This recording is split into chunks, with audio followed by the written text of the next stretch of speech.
रंग। देविका जी अपने पति शैलेंद्र जी के साथ अपने बेटे बहू के पास दिल्ली अपने घुटनों का इलाज कराने आई थीं। हालांकि उन्होंने अपने बेटे विवेक को बहुत मना किया कि वो अपना इलाज यहाँ बरेली में करा लेंगी, वहाँ भी अच्छे डॉक्टर और अस्पताल हैं। लेकिन विवेक ने कहा, माँ डॉक्टर तो मिल जाएंगे लेकिन आराम तो नहीं मिलेगा ना।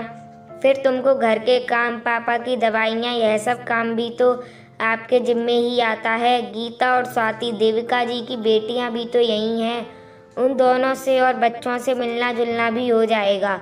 माँ प्लीज़ मान जाओ ना। बेटे के इतना विनती करने पर देविका जी मान गई और दिल्ली आ गई।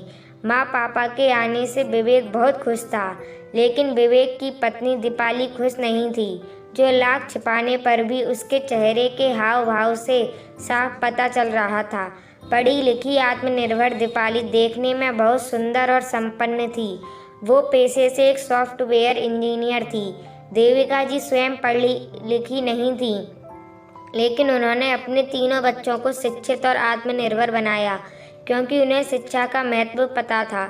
इसलिए उन्होंने अपने बेटे के लिए बड़े अरमान से पढ़ी लिखी आत्मनिर्भर दीपाली को अपनी बहू के रूप में चुना। घर में हर काम के लिए बाई आती थी। दीपाली का घर में कोई काम नहीं करती थी, क्योंकि उसे घर के काम करने में कोई दिलचस्पी नहीं थी। इस बात से देविका जी और शैलेंद्र जी को भी कोई परेशानी नहीं थी। वह समझती थी कि दीपाली ऑफिस के कामों से थक जाती है, इसलिए घर और ऑफिस दोनों के काम एक साथ संभालना ऐसा संभव नहीं है। लेकिन दीपाली ऑफिस से सीधा आकर मोबाइल में लग जाती या छुट्टियों में अपनी सहेलियों के साथ बाहर घूमने चली जाती। देविका जी को आए 1 सप्ताह हो गए थे, लेकिन दीपाली ना तो उन लोगों के पास जाकर कभी उनके साथ बैठी थी और ना ही बात करती थी, बस काम से काम बात करती। देविका जी के आने के बाद विवेक ने घर में एक फुल टाइम नौकरानी लगा दी थी, जो सारा घर का काम और देविका जी और शैलेंद्र जी से जुड़े सारे काम संभालती थी। जो चीज़ नौकरानी नहीं बना पाती थी, दीपाली वो बाहर से ऑर्डर कर देती थी। देविका जी को उसका बनाया हुआ खाना पसंद तो नहीं आता था, लेकिन बेटे बहू की खुशी के लिए मुस्कुराते हुए खा लेती थी। एक दिन देविका जी ने विवेक से कहा, बेटा दीपाली बहू कुछ बोलती नहीं, ना ही हमारे पास बैठती है। तब विवेक ने कहा, माँ वो बोलती ही बहुत कम है और ऑफिस का भी तो बहुत काम होता है, थक जाती है। देविका जी और शैलेंद्र जी बेटे की बात सुनकर चुप हो गए। एक दिन नौकरानी ने बताया कि वह 3-4 दिन नहीं आएगी, तो देविका जी ने कहा, कोई बात नहीं, तब तक मैं कर लूँगी काम। उतने में दीपाली ने तपाक से कहा, नहीं माँ जी, आपको रसोई में जाने की कोई ज़रूरत नहीं, वरना सबको बोलने का और मुझे ताने देने का मौका मिल जाएगा कि कुछ दिनों के लिए सास ससुर आए थे और उनकी सेवा भी नहीं कर पाई। दीपाली का इशारा अपनी नंदों की तरफ था। देविका जी शैलेंद्र जी बात को समझ गई, लेकिन अपमान का घूंट पीकर चुप रह गई। पिछले 3 दिनों से खाना और नाश्ता दोनों ही बाहर से आ रहे थे। खाना बहुत ही ऑयली और मसालेदार होने की वजह से शैलेंद्र जी का शुगर लेवल बढ़ गया। अगले दिन देविका जी सुबह सुबह बिना पूछे रसोई में चली गईं और जाकर चाय बनाई। बिना शक्कर की चाय शैलेंद्र जी के लिए और मसाले वाली चाय खुद और बेटी बहू के लिए बनाई और उन्हें आवाज़ देकर जगाया। चाय देखते ही विवेक खुश हो गया, लेकिन दीपाली का मुंह बन गया। देविका जी ने चाय दीपाली को पकड़ाई तो दीपाली ने कहा, माँ जी, मैंने आपको मना किया था रसोई में जाने से। तब देविका जी ने मुस्कुराते हुए कहा, बहू तुम तो बस चाय का मजा लो, कोई तुमसे कुछ नहीं कहेगा। अगर कोई कहता है तो उसे मेरे पास भेज देना। 1 सप्ताह तक देविका जी ने घर के सारे काम किए, लेकिन क्या मजाल, दीपाली ने मदद करने की जगह कभी झूठी तारीफ ही कर दी होती। देविका जी और शैलेंद्र जी को दीपाली का अभद्र व्यवहार अब समझ में आने लगा था। विवेक ने जब देविका जी को डॉक्टर को दिखाया तो उन्होंने ज़्यादा तेल मसाला खाने से मना किया था। नौकरानी आने के बाद देविका जी ने अब उसको भी कम तेल मसाले डालने और सबके स्वादानुसार भोजन बनाने के लिए कहा, तो नौकरानी ने गुस्से में कहा, आप मुझे समझाने के लिए रहने दीजिए। आप जैसी सासों की इसी वजह से बहुएं आप जैसी सासों के साथ रहना नहीं चाहती। उसी समय सुबह दीपाली ऑफिस के लिए तैयार हो रही थी। उसने सब कुछ सुना, लेकिन मुस्कुराकर अनसुना करके चली गई। शैलेंद्र जी ने देविका जी से कहा, देखो तुम दीपाली को समझाओ कि वह नौकरानियों को कम से कम खाने का मेन्यू और तरीका तो बता दे। तभी उसी समय उनकी दोनों बेटियां उनसे मिलने वहां आ गईं। बातों बातों में उन लोगों को पता चला कि शैलेंद्र जी का शुगर लेवल बढ़ा हुआ है। दोनों बेटियां मल्टीनेशनल कंपनी में अच्छे पदों पर थी।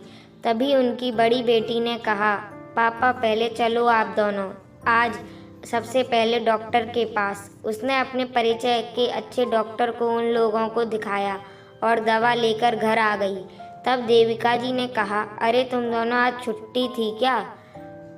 तब दोनों ने कहा, नहीं माँ, हमने छुट्टी ली है। अब हम 3 दिन तुम्हारे साथ और पापा के साथ रहेंगे और आप दोनों को दिल्ली दर्शन कराएंगे। शैलेंद्र जी इस मामले में पुराने ख्यालों के थे। उन्हें बेटी के ससुराल का खाना और बेटी के पैसे लेना दोनों मंजूर नहीं था। शाम को दीपाली और विवेक आए तो इस बार दीपाली का मूड दोनों नंदों को देखकर खराब हो गया। उसने अंदर कमरे में जाकर विवेक से कहा, अब क्या तुम्हारी दोनों बहनें भी यहीं रहेंगी? प्लीज़ हाँ मत कहना, कोई भी बहाना करके इनको निकालो यहाँ से। मैं एक साथ इतने लोगों को अपने घर में बर्दाश्त नहीं कर सकती। विवेक ने कहा, कैसी बातें कर रही हो दीपाली, धीरे बोलो, कोई सुन लेगा तो उन्हें बुरा लग जाएगा। अगली सुबह रविवार को सबकी छुट्टी थी। सब एक साथ हॉल में बैठकर हंसी मजाक कर रहे थे। तभी देविका जी ने दीपाली को आवाज़ लगाई, दीपाली बेटा इधर तो आओ, कुछ देर हमारे पास भी बैठो, फिर तो हम सब कुछ दिनों में चले ही जाएंगे। देविका जी के अचानक बोलने से दीपाली सकपका गई और उनके पास आकर बैठ गई, लेकिन पूरा समय मोबाइल देखती रही और फिर बहाना करके उठकर वहां से चली गई। अगले दिन देविका जी को मौका देखकर पहले बार उसने कमरे में गई और बड़े प्यार से अकेले में दीपाली को समझाते हुए बोली, बेटा मैं पिछले कुछ दिनों से देख रही हूँ कि तुम ऑफिस से आने के बाद भी फ़ोन से ही चिपकी रहती हो। कभी ना घर का कोई काम देखती हो, ना हम सबसे बात करती हो। बेटा रिश्ते और घर नौकरानी के भरोसे थोड़ी ही चलता है, स्वयं भी देखना पड़ता है, तभी घर ठीक से चल पाता है। जब से आई हूँ देख रही हूँ तुम उदास रहती हो। जो नौकरानी दे देती है बनाकर वह तुम खा लेती हो। यह गलत है बेटा। तुम नौकरानी से अपनी पसंद का खाना बनवाओ, बोलो थोड़े तेल मसाले कम डाले, राशन का हिसाब रखा करो। यह सब मैं खुद के लिए नहीं तुम्हारे भले के लिए समझा रही हूँ, ताकि सभी लोग स्वाद लेकर रुचि से खा सकें और स्वास्थ्य भी ठीक रहे। देविका जी के इतना कहते ही दीपाली भड़क उठी। गुस्से में जोर जोर से चीखते हुए सुर में बोली, मम्मी जी पहले तो आप बिना पूछे मेरे कमरे में चली आईं और अब बिना मांगे नसीहत भी दे रही हैं। आपने हम बहू को समझ कर रखा है क्या? हम बस एक चलती फिरती मशीन है जो घर का सारा काम चुपचाप करते रहें और सबके ताने भी सुनते रहें और एक चूं तक भी ना करें। आपके बेटे की तरह मैं भी तो दिन भर मेहनत करती हूँ, मेरा भी दिमाग खर्च होता है, तो क्या मुझे थकान नहीं होती? क्या मेरा मन नहीं करता कि मैं भी घर जाकर आराम करूँ? मुझे पता है यह सब आप अपनी बेटियों को दिखाने सुनाने के लिए कह रही हैं। उनको बताना चाहती हैं कि मैं कामचोर हूँ, क्योंकि मैंने 3 दिन बाहर से खाना ऑर्डर कर दिया था। अगर मैंने बाहर से खाना ऑर्डर कर दिया तो क्या कुछ गलत किया? आपको तो समय से आपकी पसंद का खाना मिल रहा था ना, फिर क्यों गई आप मेरी रसोई में ताक झाँक करने? राशन बर्बाद हो या खाना, आपसे क्या मतलब? पैसे मेरे बर्बाद होते हैं ना, तो होने दीजिए, मैं कमाती हूँ, जहाँ और जैसे मर्जी करें खर्च करूँ। आपसे मांगती तो नहीं ना ही आपकी तरह किसी पर आश्रित हूँ।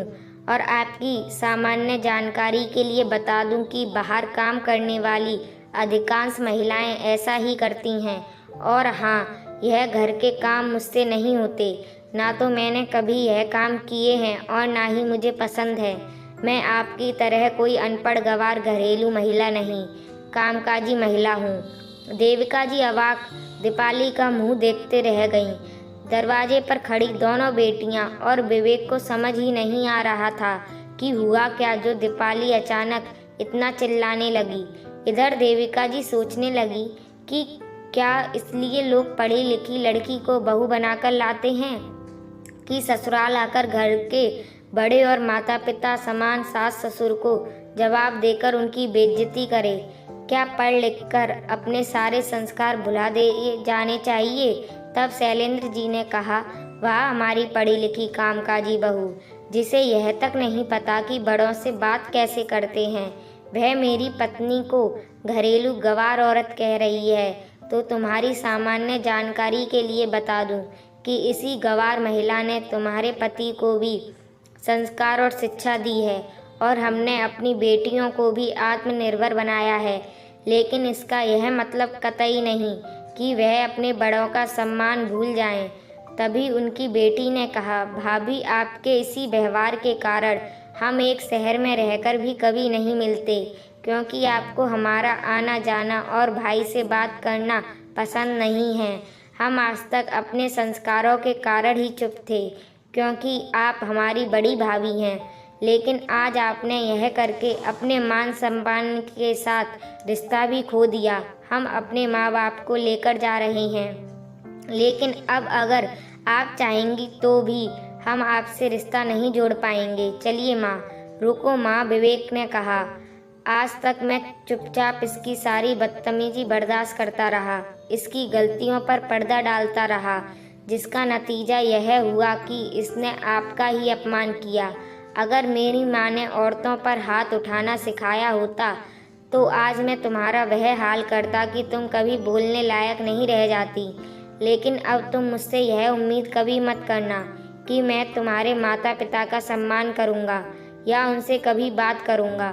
जिस तरह से घर में मेरी माँ मेरी बहन नहीं आ सकती, उसी तरह तुम्हारे माता पिता भी मेरे घर में कभी दिखाई नहीं देने चाहिए। अब तुम सोचो क्यों? क्योंकि मैं कुछ ना भी करूं अपने माता पिता के लिए तो भी उनकी 2 बेटियां सक्षम हैं, लेकिन तुम तो अकेली हो अपने माँ बाप की। इतना सुनते दीपाली ने तुरंत रंग बदल दिए। उसने कहा, यह तुम कैसी बातें कर रहे हो विवेक? तुम चाहते हो तो मैं माँ जी से माफ़ी मांग लेती हूँ, लेकिन प्लीज़ ऐसी बातें मत बोलो। माँ जी, विवेक को समझाइए।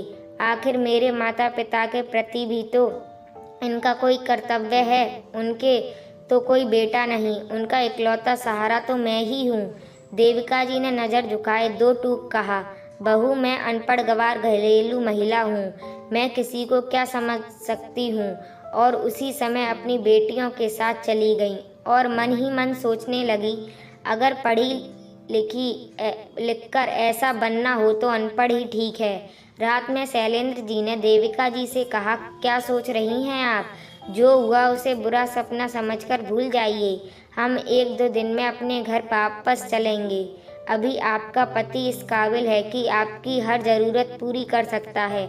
नम आँखों से आंचल से आंसू पोंछती देविका जी ने कहा, आप तो जानते हैं जी, हमने घर परिवार और बच्चों को एक अच्छे वातावरण में पाला ताकि भविष्य में हमारे तीनों बच्चे और बहू मिलजुल कर एक साथ रहेंगे, एक दूसरे के काम आएंगे। और अपने बच्चों को हमने हमारा भरपूर समय दिया, कभी अपने बुढ़ापे के बारे में नहीं सोचा, भविष्य के लिए कोई बचत नहीं की, जिससे वह बड़े होकर एक अच्छे नागरिक बनकर शांतिपूर्ण प्रेम और सद्भाव के साथ जीवन यापन कर सकें।